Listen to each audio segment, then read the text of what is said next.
দল আর করব না, পার্টি থেকে বিশ্রাম নিলাম। দল কাজ করতে বললেই করতে হবে নাকি? আমি কি চাকর নাকি? বিস্ফোরক চুঁচুড়ার বিদায়ী বিধায়ক অসিত মজুমদার।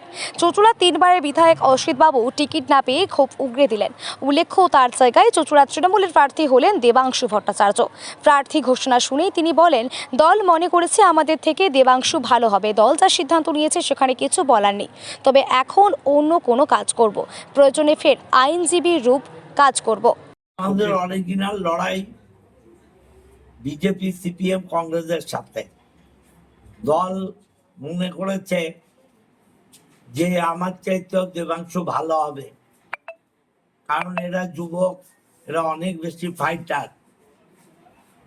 আর দেবাংশুর একটা লড়াকু ইমেজ আছে, অতএব নিশ্চয়ই ভালো হবে।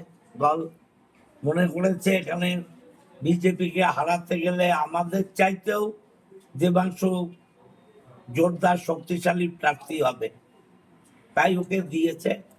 আমাদের অরিজিনাল লড়াই তো বিজেপির সঙ্গে, তো বিজেপিকে যে হারাতে পারবে দলনেত্রী তার কথাই ভেবেছেন, দিয়েছেন ওকে। সবাই আমরা করব না, আমার সাথে কিছু কথা হয়নি। কথা বলার প্রয়োজন আছে নাকি? যেখানে দিদিমণি অভিষেক সিদ্ধান্ত নিচ্ছে, এরা দলের সর্বময় কর্তা, আমরা তো চুনোপুটির লোক, আমাদের সাথে কেন কথা বলবে বলুন? কোনো জায়গায় মনে হয়েছে যে আপনার খামতি ছিল এই বিধানসভায়? নিশ্চয়ই খামতি আছে, খামতি না থাকলে আমাকে দেবে না কেন? আমি যেটা মনে করছি খামতি নেই, ওরা মনে করছে খামতি আছে। নিশ্চয়ই খামতি আছে, না হলে তিনবার দিল, এবার দিল না কেন?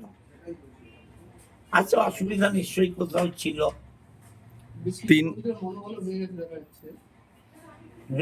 অনেক কর্মী আপনার কাছে এসছে, কেউ কাঁদছে, কেউ দুঃখ করছে, কেউ এরা বলছে এটা হবে, আস্তে আস্তে ঠিক হয়ে যাবে।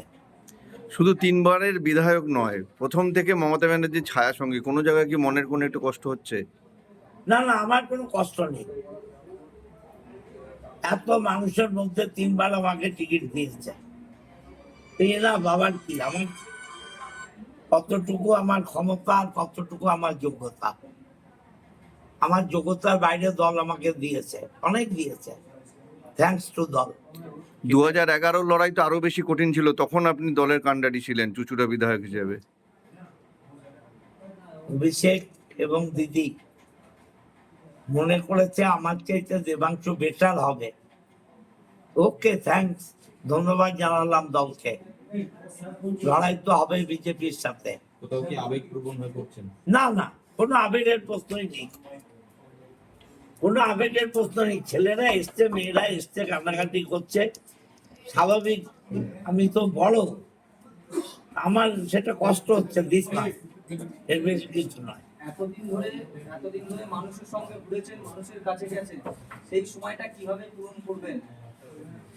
বই আছে, ক্লাব আছে, এই তো আমার সুইমিং ক্লাবের প্রেসিডেন্ট বাড়িতে এসে বসে আছে। ক্লাব করব, মাঠ করব, বই পড়বো, সময় কাটাবো। আর নিশ্চয়ই একদম তো বেকার হয়ে যাব না, যদি মনে করি আবার কোর্টে নামবো, প্র্যাকটিস করব। লয়ার ডিগ্রিটা আছে, বার কাউন্সিলের সার্টিফিকেট আছে, কোর্টে নেমে যাব। রাজনীতি কিভাবে সন্ন্যাস নিচ্ছেন না? না, রাজনীতি আর করবো না, রাজনীতি আর করবো না। তাহলে কি সন্ন্যাস নিলেন? রাজনীতি থেকে বিশ্রাম নিলাম। দল যদি কাজ করতে হলো তবে দল কাজ করতে বললে আমাকে করতে হবে নাকি? আমি কার ঠিকা চাকর নাকি? এই যে আপনি যে দেবাংশ হয়ে প্রচারে বেরোবেন? দেবাংশু এলে ভাববো।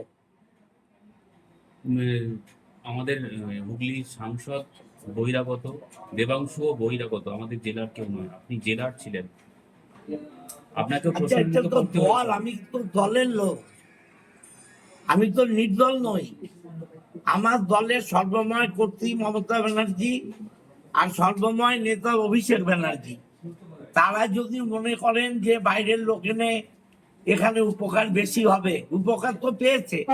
রচনাকে এনে এসিড তো জিতেছে, আবার দেবাংশু আসবে, জিতবে, অসুবিধা কি আছে? যেখানে কল্যাণ বন্দ্যোপাধ্যায় সাংসদের ছেলেকে দেওয়া হয়েছে উত্তরপাড়ায়, আপনি দেখুন, আমি এসব নিয়ে দল যা ভালো মনে করেছে। আমি এখনো পর্যন্ত দল করছি, অতএব দল যেটা সিদ্ধান্ত নেবে সেটাই আমার সিদ্ধান্ত। যখন আমি বলবো দল আর করছি না, তখন অন্য কথা বলবো। তৃণমূলে প্রচার করবেন? হুম? বিধানসভা হলে তৃণমূলের হয়ে প্রচার করবেন? দল করলে অবশ্যই প্রচার করতে হবে। তৃণমূল যদি করি, তাহলে তৃণমূল হয়ে নিশ্চয়ই প্রচার করতে হবে।